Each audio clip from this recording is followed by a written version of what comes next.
Hello and welcome to Scale by Design. I'm your host, James Mackey, and today we are joined by Scott Leese. Scott, thanks for coming on the show. What's up, James? Good to see you again, man.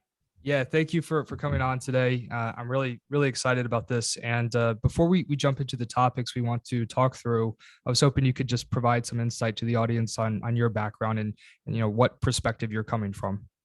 Yeah, I was always in tech, always in SaaS. Started off my career in San Francisco, then moved to Austin about 11 years ago. I was a 6-time VP of sales, SVP of sales, and really just kind of focused on taking companies from 0 to 20, 25 million in that range. 3 to 500 employees typically by the time I'd be done. Did that successfully, really successfully, I'd say 5 out of the 6 times. One nice shank in there like we all deserve. And then really just started branching out and started doing consulting specifically for startups, trying to do that same sprint. Wrote a couple books, built a event business called Surf and Sales, created another event business during COVID called Thursday Night Sales, run another community through my Patreon group. And man, I got my hands in lots of cookie jars. Do a little bit of angel investing, do a little bit of private coaching for VPs of sales, and the list goes on. Yeah, well, that's it's a lot of incredible experience, and yeah, I'm really pumped to learn from you today and to go ahead and jump into it. And one of the initial topics we kind of talked about diving into today was just doing a review of what are the things that when people want to scale companies, right? When CEOs want to scale companies or GTM leaders, when they're thinking about scale, what are some of the biggest mistakes you're seeing out there, the holes that leaders are kind of falling into when it comes to scaling, product companies at this point in time? Yeah. Well, a couple of things come to mind. The first one is they don't sell the product themselves. They don't take the time to learn. So, people have heard of the phrase founder selling. You might be surprised to learn how many founders don't do any selling at all or even try, whether it's a personality thing, it's not their skill set or something they enjoy doing, or, they just are lazy or don't have an interest in it. Doesn't matter. To me, it's very important for the founder to at least try to sell and close a few deals. Now, you don't have to close 100 deals, but like, James, did you try to, prospect people? Did you try to do a demo of your product? Did you talk to people about price? And were you able to close a few deals? And that's really validating like some real initial product market fit. And if you can't articulate that as the creator of the company, I think that's a problem, and you sold, you still sell, right? Yeah. I definitely maybe even held on to it a little bit too long, honestly. Yeah. Okay. So founder selling would be the first one. The second thing I was going to say, ironically, was not letting it go and handing it over to, other people. It become a bottleneck. Like, this probably from growing your own company. You're working on all these different things. Meanwhile, your leads or your pipeline is kind of sitting there. It's very difficult to follow up with people consistently. It's very difficult to find time to prospect every single day, right? All that kind of stuff. So that's a scaling challenge that a lot of people struggle with. Another thing is they don't document anything. So if you hired me right now, James, to like take over your sales org, do you have stuff to hand me? Like, do you have a cold call script? Do you have something written down, like how you would demo your product? What does the competitive landscape look like in your industry? How are you going to train me? How are you going to onboard me? Like most early stage startups in particular, even some mid-stage startups, they haven't documented anything. They've all just like kept things in a silo in their own mind and be like, hey, this is what works. I tried this, I tried that. They don't really have good data to even know what works. It's very like anecdotal.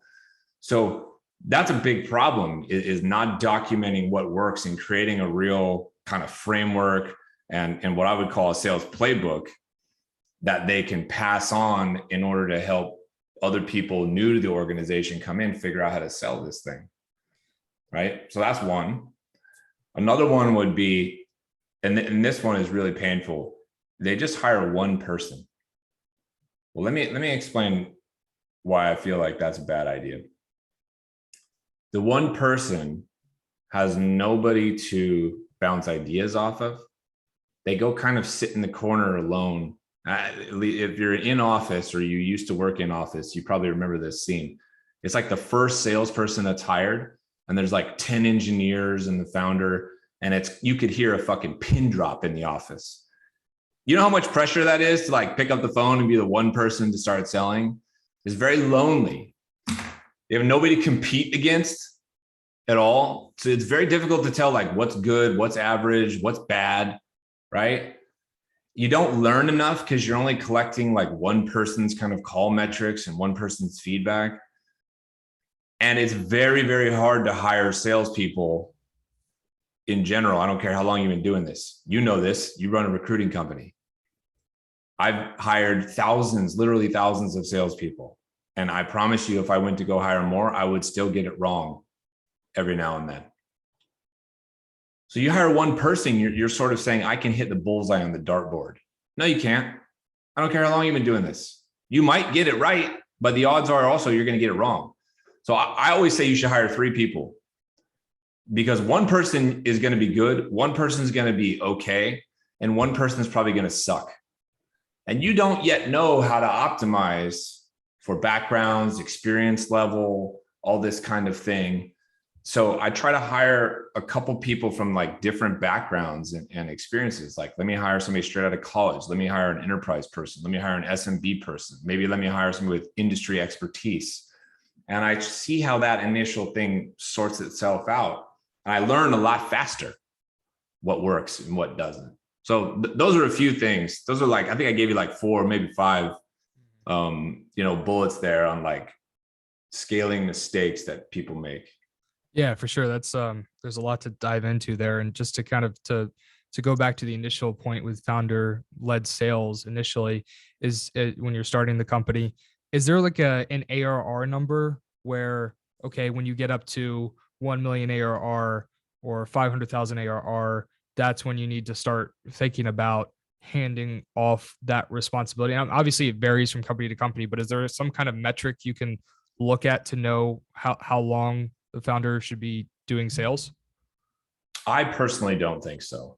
I think it's just a gray area a little bit. I mean, if you sell $10,000 deals, that's a lot of deals to get to $1 million.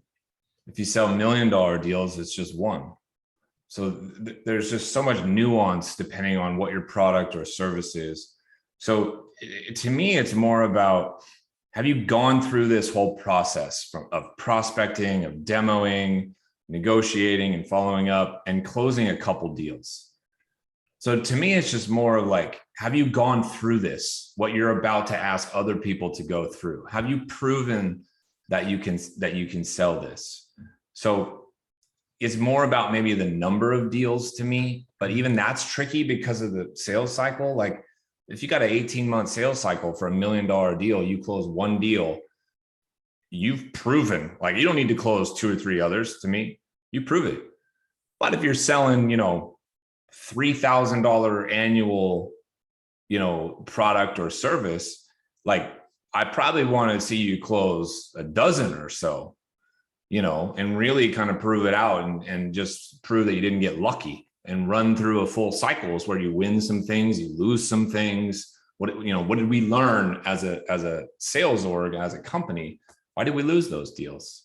What happened in the process? What did we not build? What were some of the features that were lacking that I can go back to the product team and say, hey, I couldn't sell this deal as a founder because they told me we needed this integration. And I heard that 4 times this week. That one's got to be legit.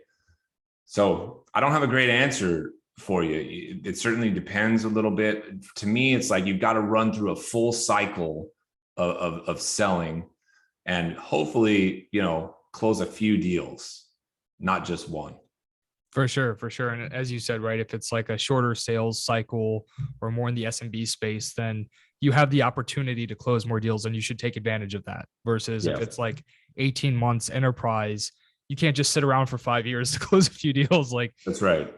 So it's, I mean, you do as much as you can, but you also don't, I guess, let it hold you back is the, that's where it gets a little situation. And don't just draw like, don't draw this arbitrary number that's like, we have to be at 1 million ARR, we have to be at 500K ARR. No, it's a little bit of a feel and an experience, a lived experience of like what you've gone through in trying to sell this thing and what you've learned.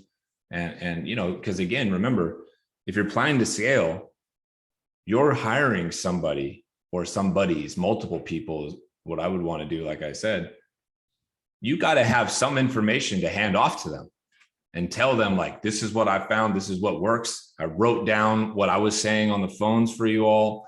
We're going to improve upon this, obviously, but like, here's what was working for me. Here's what you're liable to run into, right? And arm those people for success. Otherwise, you're just hiring people and setting them up for failure. That first salesperson will come in, not succeed, and you'll not only burn money and time, but you'll be like, oh shit, I don't know if, this is a sellable product. When in reality, you didn't set them up for success.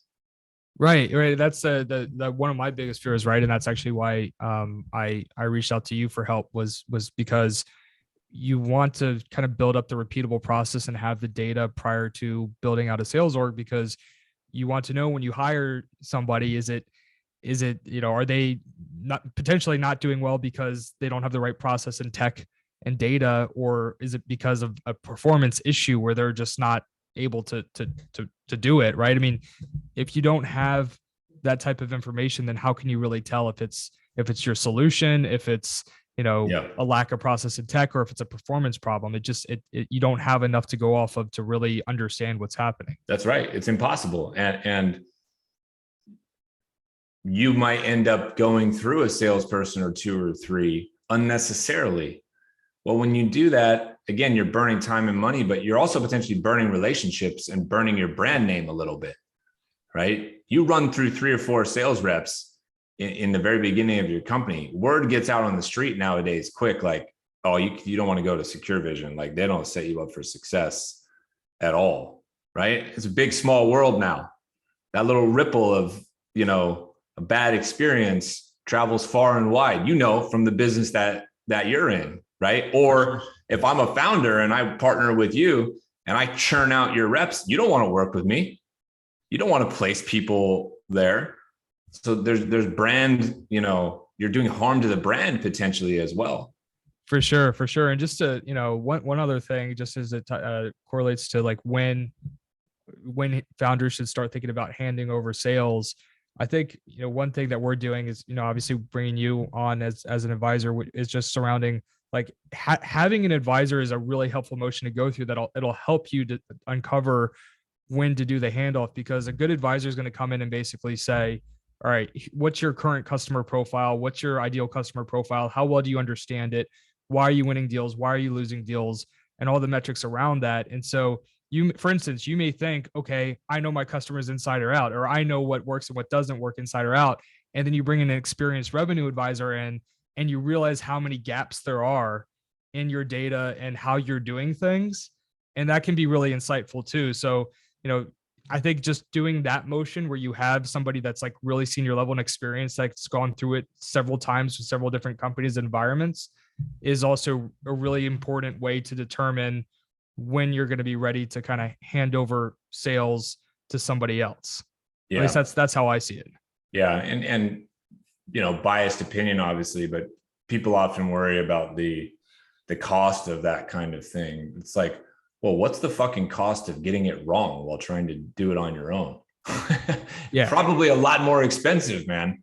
It's kind of a short-sighted way of thinking. Like when you think about bringing on a high-level advisor, it's like, who cares? It doesn't, the call, it's worth the investment, because the way you have to think about it is you're leveraging that person's like entire career and a very high impact, few amount of hours that's highly, kind of catered to your specific environment.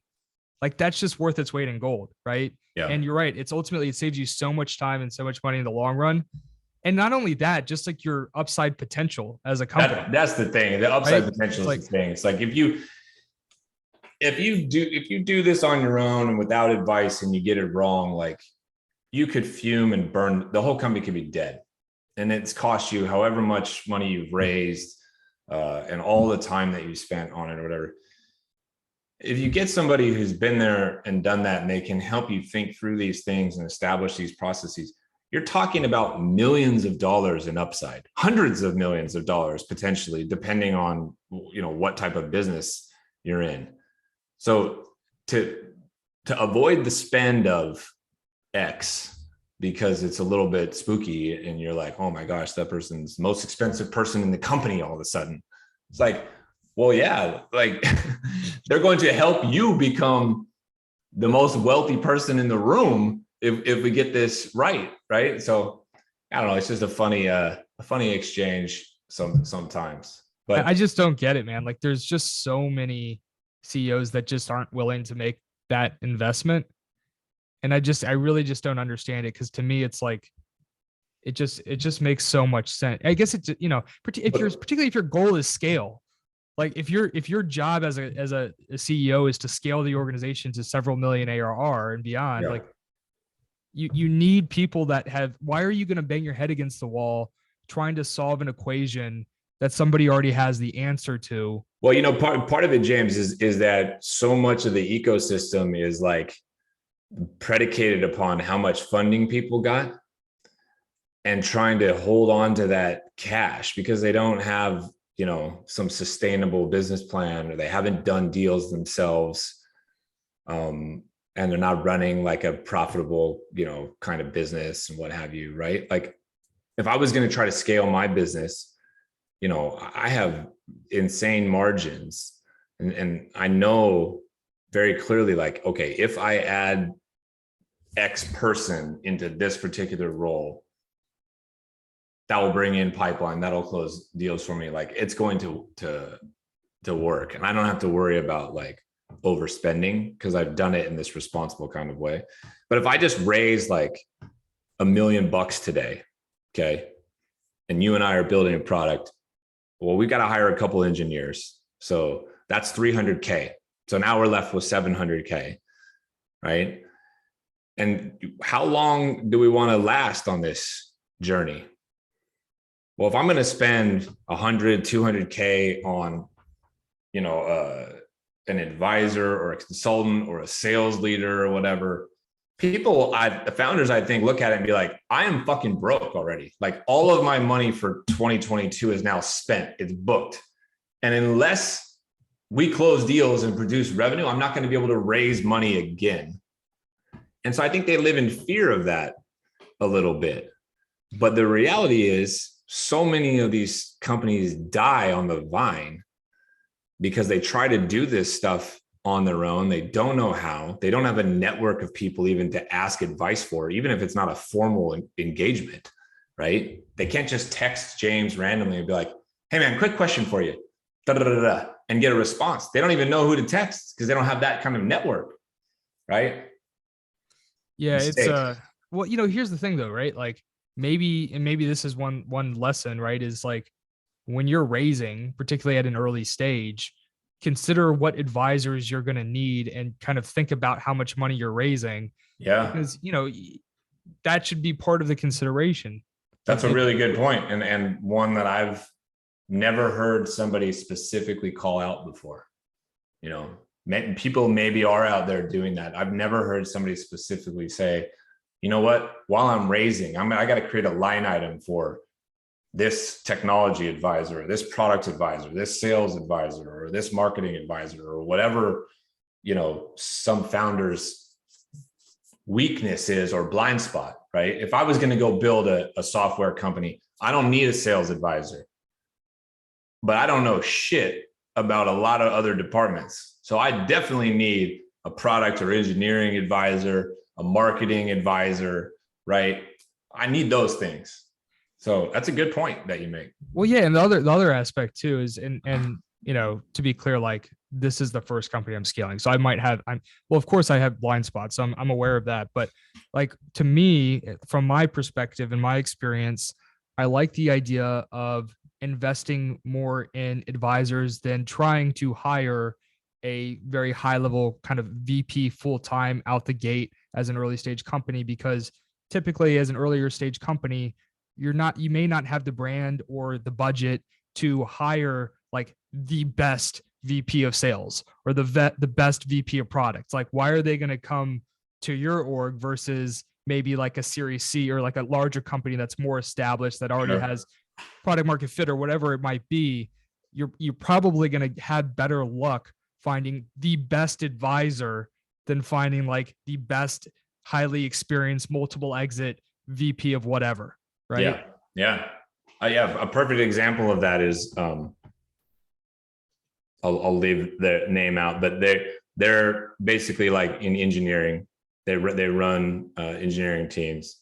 You can hire this person as an advisor to your company for, let's call it $100K a year. Okay.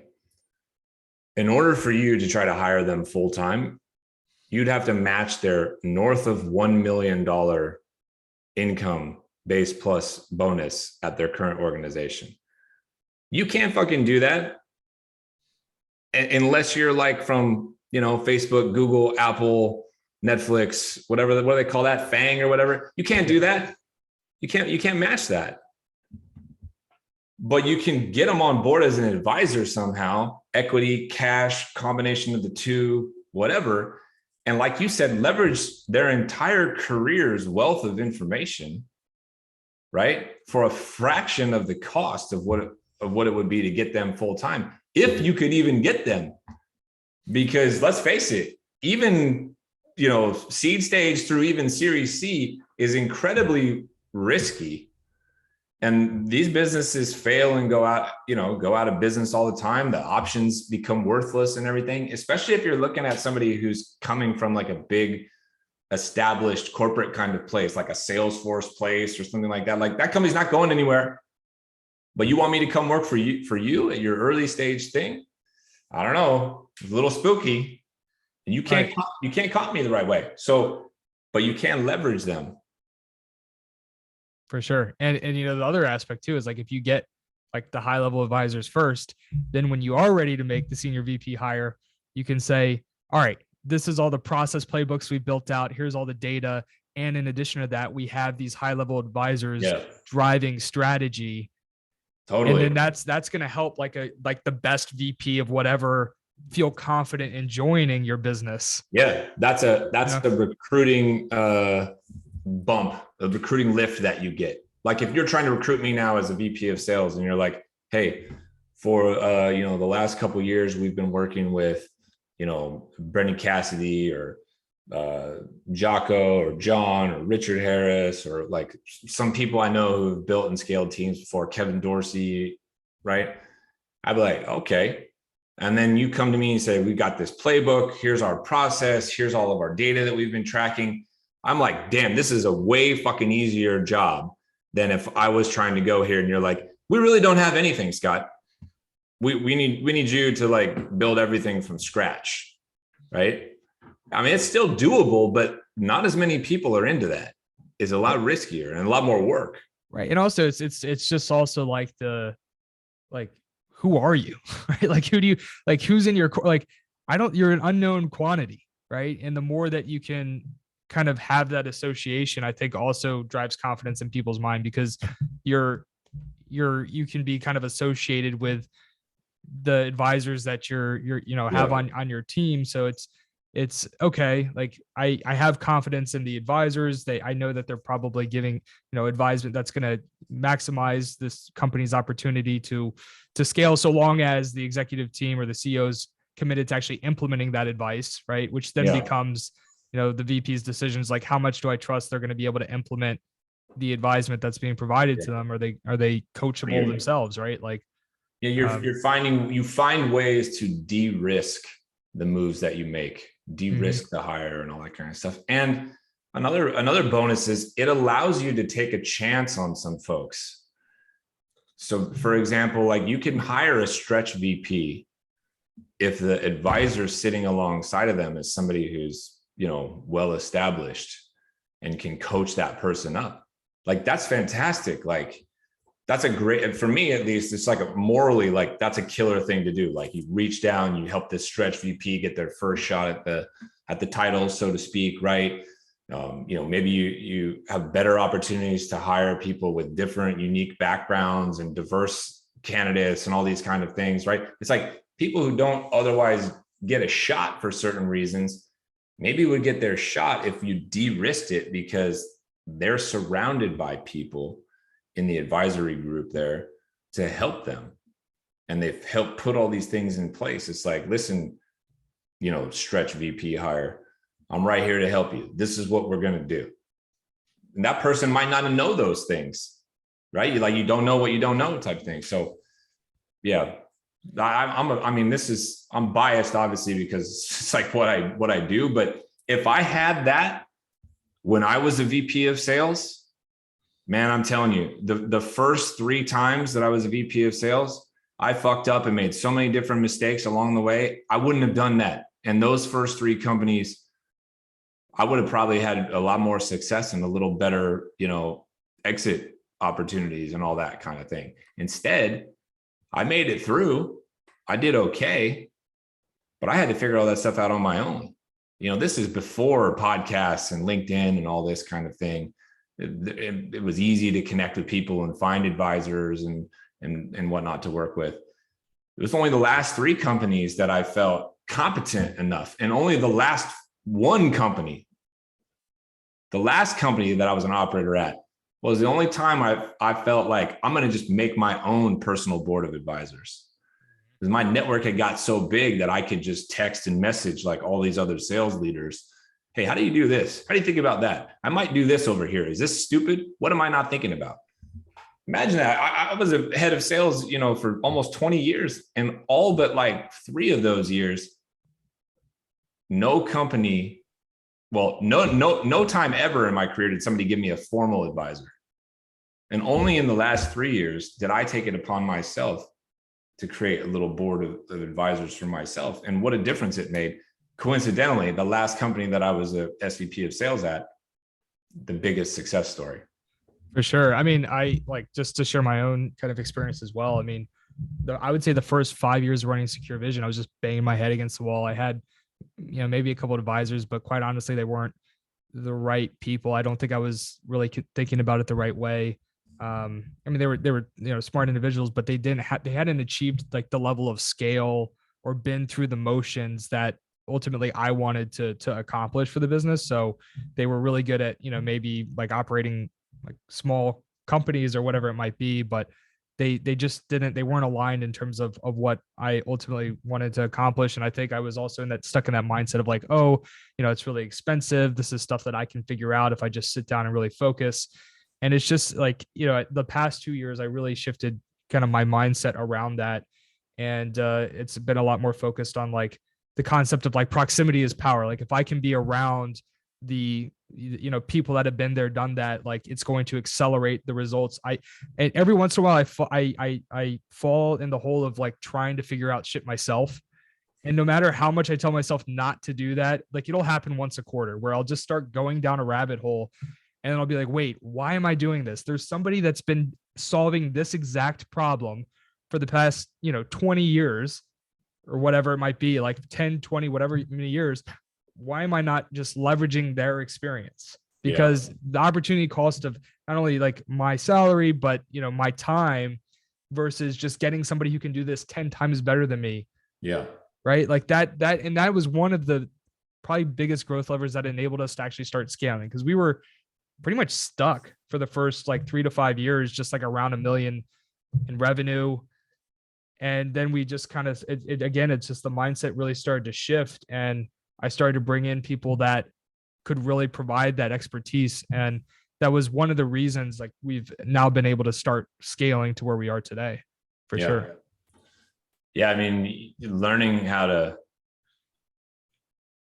leverage, like you said, some expertise, and even just learning how to delegate some of the work, like rather than going down the rabbit hole, it's like, no, I'm not going to do that. I have so-and-so over here that I can leverage that cuts the time to get that done tenfold. And you then can go work on all sorts of other things that have to do with scaling, like your prospecting. How are you scaling that? Your ops and data that you're collecting, how are you scaling that? Your recruiting, how are you trying to scale your recruiting process? All these different pieces of everything. How are you scaling onboarding? Right. That's a huge, you know how much time people spend in onboarding initially until they figure out how to do it at scale? It's like a man-made process at the beginning. I'll tell you a quick story about onboarding. In the very beginning of Qualia, the last company I was an operator at, we flew out to every new customer that we met with, that we closed, to in person do onboarding. You know how unscalable that is? Yeah, it's unscalable. I kind of like it in a sense. Yeah, I mean, it's so relationship based. Like totally. And there was reasons to do it and all that kind of stuff, to learn as much as you can, to hold their hand a little bit. But it's like, that is untenable, right? So we had to spend time being like, okay, how can we recreate that kind of experience without actually having to get on a plane and sacrificing employees' time and all that kind of stuff? All of these different pieces of your business, you have to find ways to scale them. And a lot of people just wait until something is broken before they start deciding to scale. When I was hired at these orgs, I started straight away with the mindset of like, I need to build for scale now. I need to build this thing now as if I'm going to have a team of 200 salespeople now. Yeah, I mean, that's the power of process playbooks. Like, I don't think enough people understand that your process playbooks, that is an asset of the company. That is a very valuable asset, and you should start developing them as soon as possible, because otherwise you are going to hit scale ceilings where you grow to a certain stage and then you can't figure out what's wrong and you have no process playbooks. The other thing is that if you are going to bring in an advisor, and ideally you have some playbooks that you can share with them versus just starting completely from scratch. So they can understand, okay, what are you doing today? Step by step. What is the exact, what are you doing? And then they can come in and say, here are the highest leverage opportunities to make this better, versus coming in and there's nothing. It's just going to take a lot of time. So yeah, I mean, it's like, as you're growing from the very beginning, I really do believe in process playbooks being incredibly important. And it's not something you ever want to wait for, because if you wait, you're at some point you're not going to be able to grow anymore. And then you're going to have this massive lift, and it's just going to extend the amount of time required. You're accruing a version of technical debt, if you know that term. So you're just putting this thing off, and it's just getting, the hole you got to dig yourself out of is just getting bigger and bigger and bigger. You're going to have to do it at some point. I always just thought, well, let's just do it at the beginning. Yeah, because it's like, it's so much easier to do incrementally versus like, you don't want to write like 300 pages of process playbooks across your entire business like in 1 month. Like, let's pause right now everything that we're doing. Right. And spend the next 4 weeks just writing all this stuff out. You can't do that. That's so painful. Do it at the beginning. Do it at the beginning. Yeah, for sure. And like, even when you do it, like we've been writing process playbooks for like the last 2 years.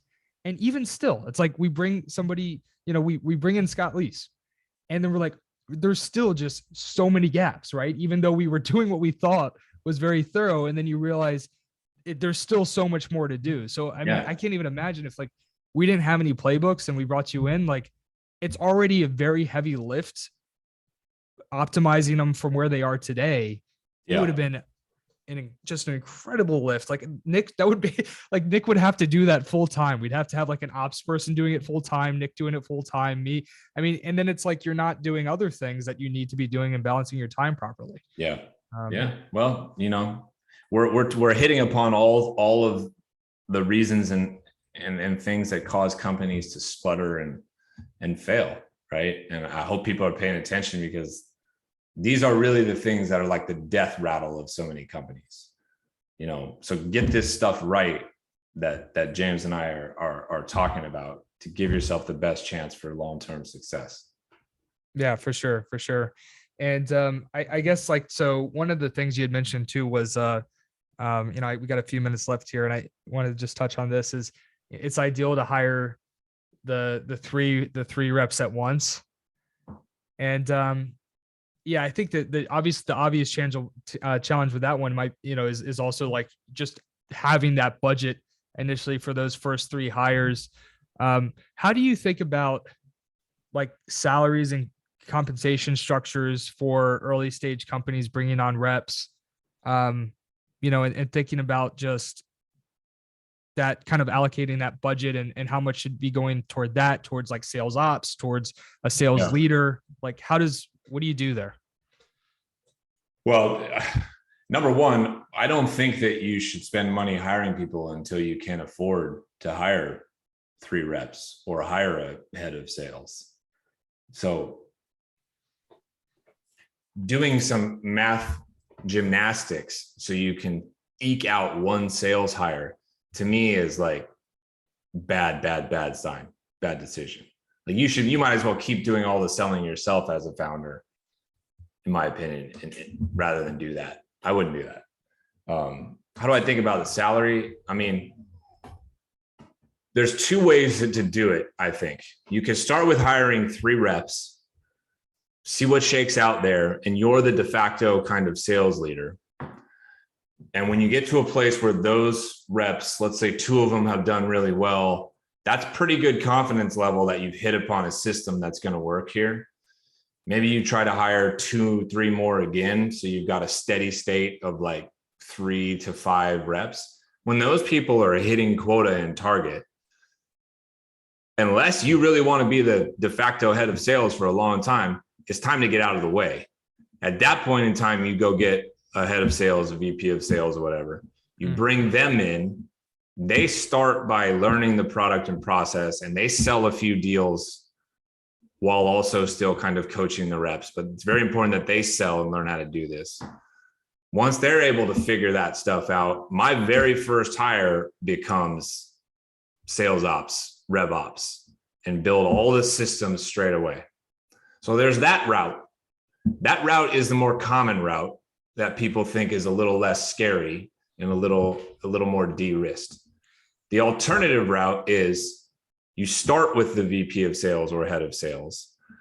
You make sure it's one who's willing to get their hands dirty and build out this process and these playbooks and all that stuff, do the initial selling themselves, close a few deals, hire the sales reps after you've had some success yourself, get the sales reps rocking and rolling, and then you hire the ops person. Those are the 2 different paths that I see most often.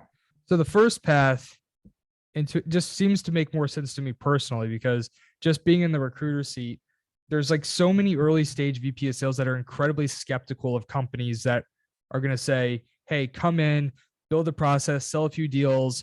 When we hit, XYZ level, then you'll build out your team, because there's like so many situations where, okay, they're told that they're going to be able to build out a team in 3 to 6 months, where then like a year and a half passes, right? Yep. And they still don't have the budget that they thought they would to scale their team. So, and maybe I'm wrong, because again, like we're not an executive search firm, so I don't think you're wrong. There's also the phenomenon of like, how much runway and for how long is that VP of sales willing to operate as an individual contributor? Like, not that long, most people. I wouldn't want to. If I was an experienced VP, I wouldn't want to come in. It's painful. Why would I do that? Well, I'll tell you why I would do it and why I did do it. It was important to me to really understand how to sell whatever it is I'm selling and to have some credibility, right? You undermine your authority if you're just the VP of sales and you're telling everybody, follow this pitch, follow this process. Like, this is how we're going to close deals. And your team is like, well, did you do it? Did it work for you? And you're like, well, no, I'm the VP of sales. I didn't sell it. You sound like a jackass. Like, right? There's like no authority there. So you got to be willing to do some of it. But that carrot thing that you're talking about, where people are like, get to 1 million, then you can hire people, or get to 1 million and then we'll make you a VP. I'm not fucking with that. Okay. No. So that's the difference. Because that would be like my concern, right? If I was coming in as a VP, would be like, how long is this really going to last? And there's just stuff that's out of my control. And I don't want to be stuck in like this IC capacity for. I wouldn't either. And I wouldn't do it. What I would do is somebody brings me in and says, listen, you come in, you're the VP of sales. Like, when you're ready, start hiring reps. And I had that authority, because then I would say to the founder, okay, well, what I'm going to do is I'm going to build some shit out here. I'm going to test it myself. After I've proven that it works, then I'm going to go hire people. Does that sound like a good plan? They're like, yeah, that works. Do that. I do that. I'll do that every day. Right. Yeah. But not the other one, not the one where it's like, well, come in, James. And when you get to $1 million ARR, we'll give you a big raise and then you can start hiring people. It's like, no, not doing that. Not doing that one. Right. Right. Because things change too. It's like, even if you hit that number, it's like at that point, it's you know, the founder could change their mind, or maybe they don't understand sales very well, right? Like they may not even understand the bottlenecks, so they don't want to listen, right? Or they learn a little more and they're like, you know what? I know I told you that you were going to be able to hire people and be the VP, but what I've realized in the last year is we need somebody who's done this a few times before and who's pretty senior. So we're going to hire a CRO, and you get topped off. Mm-hmm. That happens all the time, man. That sales leader gets topped off and you're like, what the fuck? Yeah, you got to, you know. Is topped off always a bad thing? Like, if somebody genuinely has more experience and can help you grow in your career, like if you're a first-time VP, for instance.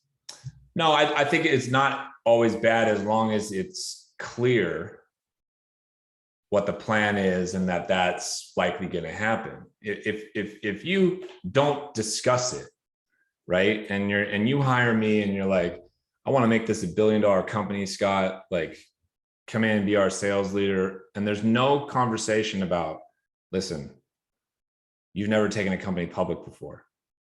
You've never taken a company to 100 million before. It's likely that by the time we get to 50 million, I'm going to need to hire a CRO who's like gone that extra distance. You could stick around. You'd probably stand a lot to learn from them. Or I would totally understand if at that point you wanted to move on and try to do, like, that's an honest, candid, frank, refreshing dialogue that almost never fucking happens. Right. It's the whole just expectation setting thing. Yeah. I mean, and that's just effective leadership. Like, that is going to yield the best results for the company as well. And if you've successfully done this early stage thing, it actually behooves you and is very smart to get out of the way, to let somebody who's topping you off succeed and take the company. Because here's the scenario. I'm an early stage VP, my first time through the gauntlet, let's say. I got 1% of the company. I take the company to, 10 million in 2.5 years. CEO says, you know what, I really think we need somebody more experienced. Some of the processes are starting to break. You're stressed. You don't have like the strategy from here going forward. I think it's time for us to find somebody who's gone from 10 to 50 million before. You could stay and learn from that person, and that would be okay. But it would also be okay if you exited stage left and you were like, you know what? I learned a lot here. This is a success on my resume. Rather than being a VP with 1%, next time I'm gonna get 1.25%, or next time I'm gonna be a senior VP, or next time my salary is gonna be higher, or next time I'm gonna work at a bigger, better, sexier company. But I'm gonna hand it off to this other person over here, because if they take that company from 10 million to 50 million to 100 million, my 1% becomes worth a lot more. And they're working for me while I'm away. They're making me money while I'm not even there. So if you can reframe that and get your ego out of the way a little bit, there are times where it makes sense. Now, to be fair, there's also times where it's totally fucked and makes no sense. If I'm hitting every metric under the sun and all of our business economics look great, and I'm showing no signs of slowing down, and you come and be like, hey, we're going to top you off with somebody, you're getting a big middle finger from me. For sure. And that's why, like, you have to be careful of like just taking generic VC advice, I think. It's like you need that repeatable. It's like you need to also, like, I feel like part of like being a wise business leader is knowing when, okay, I know my business better than anybody else, like the nuance of it, and knowing when to make your own decision versus when to leverage the advisement of somebody else. And you have to develop the judgment of knowing when you need to make the decision versus when you need to leverage somebody else's insight. Like one last thing, we're running up on time, but I think that what's interesting about this market correction is that the VCs are giving this like generic advice of like, okay, tighten up, like pull back, like lower demand budget, do all these things. And I think for some companies, they're not thinking independently about their own metrics, and they're just kind of doing this motion because everybody else does. And I think to some extent that can turn into a self-fulfilling prophecy. Like, yeah, if you cut demand side budget, you're going to hurt everything from lead gen to qualified pipe. So I'm not saying don't do it, but I think CEOs need to do a better job of evaluating their own business and making their own decision versus just saying, oh, this generic advice plastered out like to every CEO. You know, at the end of the day, that's your job as the CEO. It's like your job is not to take the advice and implement the advice, every piece of advice that you get. Your job is to get information, take it into consideration, and then make what you feel is the best decision for your business. Right? It's like, I'm going to take that comment of Scott's under advisement. I'm going to think about it. I've talked to 10 different people, took all their feedback in. You know what? I think they're wrong. I'm going to do it this particular way. That's your job, is to make those kind of tough decisions, For sure. Yeah. Well, Scott, this was a ton of fun. I would, I could probably stay on this podcast with you for another couple hours. I'm just having so much fun learning from you and riffing on some of these things, but I know we're coming up on time here. So I just wanted to say, thank you for contributing and joining us today, and for sharing all your wisdom of what, everything that you've developed and learned over your career. Thank you so much. You're welcome, man. Enjoyed it. Talk to you soon. Sounds good. And for everybody tuning in, thank you for joining us, and we'll see you next time.